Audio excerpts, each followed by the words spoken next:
Banyak orang berpikir hutang itu cuma soal kebutuhan ekonomi.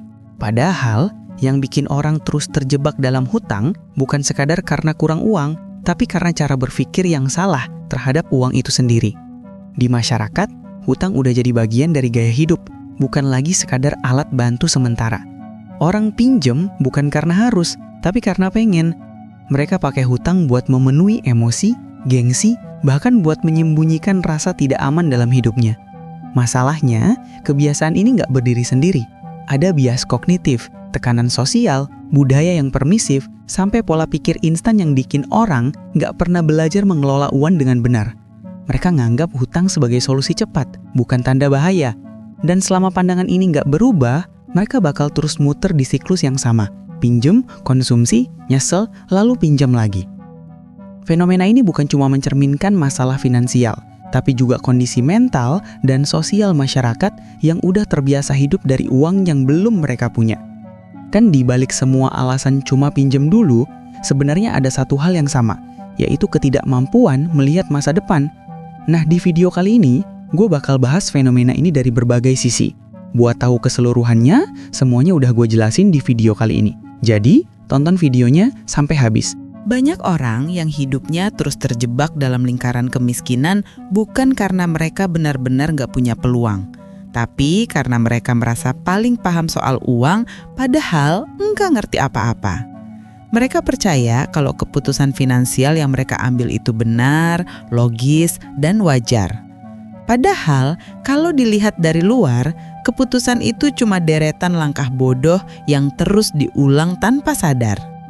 Inilah bentuk paling nyata dari bias kognitif dan efek Dunning-Kruger dalam perilaku ekonomi masyarakat. Bias kognitif bikin seseorang yakin kalau pola pikirnya paling masuk akal. Mereka pinjam uang lalu bilang itu strategi. Mereka nyicil barang yang nggak perlu lalu bilang itu investasi. Mereka ikut arisan padahal lagi ngutang di tempat lain, tapi tetap merasa itu bagian dari perencanaan keuangan. Semua keputusan itu dibungkus dengan keyakinan bahwa mereka pintar mengatur uang. Padahal yang terjadi sebaliknya, mereka sedang menipu diri sendiri dengan rasa percaya diri yang berlebihan. Efek Dunning-Kruger jalan halus di kepala orang-orang ini. Orang yang paling gak ngerti soal finansial biasanya yang paling yakin kalau dirinya ngerti. Mereka baca 1-2 konten tentang motivasi, dengar sedikit soal uang harus berputar, lalu merasa sudah punya dasar untuk berhutang. Mereka nggak sadar kalau yang mereka pahami cuma permukaannya, dan yang mereka praktekkan justru bentuk kebodohan finansial yang terstruktur. Mereka pinjam bukan buat membangun sesuatu, tapi buat bertahan dalam gaya hidup yang seharusnya sudah mereka akhiri sejak lama. Mereka bilang hutang itu normal, semua orang juga punya hutang, tanpa sadar bahwa kalimat itu cuma cara halus buat menenangkan rasa bersalah. Mereka hidup dari cicilan ke cicilan, dari janji ke janji, sambil terus merasa jadi orang yang berjuang. Mereka nggak sadar kalau setiap keputusan finansial yang diambil tanpa pengetahuan dan perhitungan itu sama aja kayak menggali lubang yang makin dalam setiap bulan. Masalahnya, di masyarakat ini, kebodohan sering dianggap keberanian. Orang yang nekat berhutang dikagumi karena dianggap berani mengambil resiko. Padahal, resiko tanpa pemahaman bukan keberanian, tapi kecerobohan. Mereka nggak sadar bahwa sistem finansial modern itu dirancang buat memeras yang nggak ngerti. Bunga, denda, biaya tersembunyi, semua itu disusun buat menghukum orang yang merasa tahu tapi sebenarnya nggak tahu apa-apa. Rasa paling tahu ini juga tumbuh dari kebiasaan sosial yang menganggap diskusi soal uang itu tabu. Banyak orang gak pernah mau belajar atau buka diri tentang keuangan karena gengsi. Mereka lebih memilih meniru, bukan memahami. Ketika teman sukses karena usaha, mereka ikut usaha serupa tanpa tahu resikonya. Ketika orang lain bisa kredit mobil, mereka ikut kredit juga tanpa ngitung kemampuan. Dan ketika semuanya mulai runtuh, yang disalin bukan cara berpikir, tapi nasib. Rasa percaya diri palsu ini yang paling berbahaya. Karena selama mereka masih baik-baik aja, gak akan ada perubahan. Mereka akan terus pinjam, terus nyicil, terus cari pembenaran. Semakin dalam masalahnya, semakin keras mereka meyakinkan diri bahwa semuanya di bawah kontrol. Padahal yang mereka lakukan cuma menunda kejatuhan. Kenyataannya sederhana. Banyak orang miskin bukan karena sistem selalu menindas, tapi karena mereka menolak sadar. Mereka nggak mau belajar, nggak mau dikoreksi, dan nggak mau diakui kalau cara berpikirnya salah. Mereka hidup di bawah efek Dunning-Kruger. Semakin sedikit tahu, semakin besar rasa yakin. Dan dari keyakinan itu lahir keputusan-keputusan finansial yang menghancurkan masa depan pelan-pelan. Kalau kesalahan ini terus dibiarkan, hasilnya bukan cuma kemiskinan, tapi warisan kebodohan finansial yang turun ke generasi berikutnya. Anak-anak tumbuh di lingkungan yang menganggap hutang itu hal yang biasa, bahwa hidup dari pinjaman itu bagian dari proses. Tanpa pernah sadar, mereka mewarisi bukan hanya kemiskinan, tapi juga pola pikir yang memastikan mereka nggak akan pernah keluar dari sana. Sebagian besar orang nggak miskin karena nggak punya penghasilan, tapi karena nggak bisa nahan diri. Mereka hidup dalam jebakan gratifikasi instan, di mana kepuasan sekarang selalu lebih penting daripada kestabilan nanti. Di kepala mereka, rasa puas hari ini dianggap lebih berharga dari keamanan finansial masa depan. Mereka nggak sadar kalau kebiasaan kecil untuk menuruti keinginan sesaat ini yang pelan-pelan merusak hidup mereka. Gratifikasi instan muncul dari cara berpikir yang selalu ingin hasil cepat. Begitu ada uang masuk, otaknya langsung nyari cara buat ngabisin. Begitu lihat barang baru, muncul dorongan buat punya. Bukan karena butuh, tapi karena takut ketinggalan. Rasa sabar dianggap kekalahan, dan menunda kepuasan dianggap tanda orang yang gak menikmati hidup. Dari situ, hutang jadi solusi paling gampang. Beli sekarang, nanti bayar.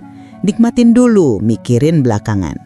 Semua yang tadinya bisa dicapai dengan proses, sekarang bisa didapat dengan cicilan. Dan mereka merasa itu normal. Padahal sebenarnya itu awal dari kehancuran. Masalahnya, sistem ekonomi modern tahu kelemahan ini. Semua dibuat supaya manusia gak bisa sabar. Dari iklan sampai algoritma media sosial, semua mendorong orang langsung beli, langsung pesan, langsung check out. Satu klik dan kepuasan langsung datang. Otak dikondisikan buat gak mikir panjang karena setiap penundaan dianggap rugi. Padahal di balik itu, bunga berjalan, denda menunggu, dan masa depan dipotong sedikit demi sedikit. Orang yang hidup dalam jebakan ini jarang sadar kalau mereka sedang kehilangan kendali. Mereka bilang, hidup kan cuma sekali. Padahal setiap kali mereka ngomong itu, mereka sedang membenarkan keputusan bodoh yang gak bisa dikembalikan. Mereka pakai alasan kebahagiaan buat menutupi rasa cemas karena gak bisa nunda keinginan. Dan yang paling parah, mereka gak pernah merasa puas. Setelah satu barang didapat, muncul keinginan baru. Setelah satu utang lunas, muncul cicilan lain. Begitu terus tanpa henti. Gratifikasi instan juga dibungkus rapi oleh budaya sosial yang menormalisasi kepemilikan cepat. Lihat orang punya, langsung pingin. Lihat orang posting, langsung iri. Padahal yang ditiru bukan hasil, tapi konsumsi. Rasa ingin punya lebih cepat ini bikin banyak orang ngutang cuma biar gak merasa tertinggal. Mereka gak sabar buat menunggu waktu yang pas karena takut dianggap kalah. Sementara yang sabar, yang tahan, justru sering dicemooh sebagai orang yang pelit, kuno, atau gak menikmati hidup. Jebakan ini makin kuat karena kepuasan instan bikin orang ngerasa punya kontrol. Padahal itu ilusi. Setiap keputusan yang diambil karena gak sabar, justru ngambil sedikit demi sedikit kontrol itu. Setiap cicilan yang dibuat demi kesenangan sesaat, nambah beban yang harus ditanggung di masa depan. Mereka hidup di antara dua kenyamanan. Nyaman sekarang tapi sengsara nanti. Atau sabar sekarang dan tenang nanti. Tapi yang sering dipilih selalu yang pertama, karena lebih cepat dan lebih mudah. Masalahnya, rasa cepat itu nggak pernah cukup. Sekali terbiasa, otak minta terus.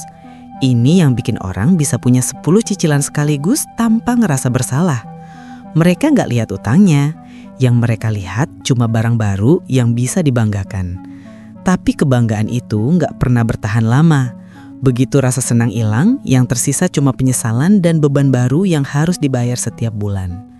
Yang lebih menyedihkan, banyak orang nganggep ini bagian dari hidup normal. Mereka percaya kalau semua orang juga begini, berarti ini hal yang wajar. Padahal, wajar bukan berarti benar. Normal bukan berarti sehat. Kalau seluruh masyarakat hidup dengan pola yang sama, itu bukan budaya. Itu penyakit kolektif yang diwariskan tanpa sadar. Dan penyakit itu terus nyebar karena dikasih makan oleh rasa nggak sabar yang dibiarkan tumbuh tanpa kendali. Kalau kebiasaan ini nggak diputus, masa depan finansial seseorang akan selalu dikorbankan buat menebus kesenangan hari ini. Mereka sadar kalau setiap keputusan impulsif adalah potongan kecil dari masa depan yang hilang. Bukan karena mereka nggak mampu sukses, tapi karena mereka terlalu sibuk mencari kepuasan sekarang. Pada akhirnya, bukan kemiskinan yang menjerat mereka, tapi diri sendiri yang gak mau sabar. Banyak orang gak sadar kalau alasan terbesar mereka berutang bukan karena kebutuhan, tapi karena tekanan sosial. Di masyarakat ini, hidup bukan lagi soal kemampuan, tapi soal penampilan. Bukan tentang apa yang bisa dicapai, tapi tentang bagaimana terlihat di mata orang lain. Dari situ, utang berubah fungsi, bukan lagi alat bantu untuk bertahan hidup, tapi jadi cara mempertahankan gengsi. Banyak orang rela meminjam uang bukan karena lapar, tapi karena malu. Malu karena pesta pernikahan tidak sederhana. Malu kalau datang ke reuni tanpa pakaian baru. Malu kalau HP-nya ketinggalan generasi.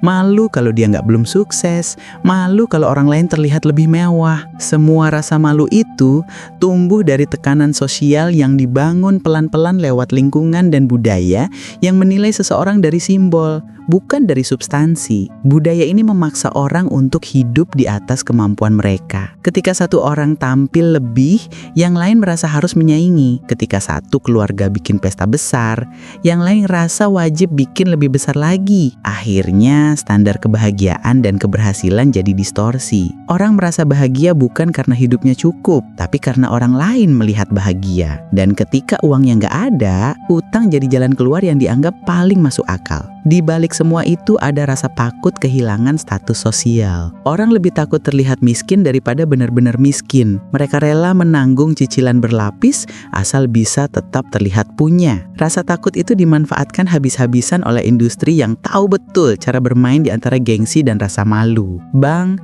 kredit barang, hingga platform pinjaman online, semuanya tumbuh di atas satu hal, yaitu kebutuhan manusia buat diakui. Masalahnya, tekanan sosial nggak pernah selesai. Begitu satu tuntutan dipenuhi, muncul tuntutan baru. Setelah pesta mewah selesai, datang fase pamer hasilnya. Setelah ponsel baru dibeli, muncul versi yang lebih baru lagi. Setelah gaya hidup meningkat, rasa cemas ikut naik. Semua jadi perlombaan tanpa garis akhir, di mana setiap orang berutang untuk tetap dianggap ikut dalam permainan yang seharusnya nggak mereka mainkan. Yang ironis, tekanan ini sering datang dari orang-orang terdekat, keluarga, teman, tetangga. Semua ikut membentuk standar sosial yang gak rasional. Pernikahan harus meriah, walau uangnya hasil pinjaman. Rumah harus besar, walau cicilan menjerat. Anak harus sekolah di tempat yang mahal, walau tabungannya kosong. Dalam lingkungan yang begitu, rasa bersyukur digantikan oleh rasa malu. Orang gak lagi pingin hidup tenang,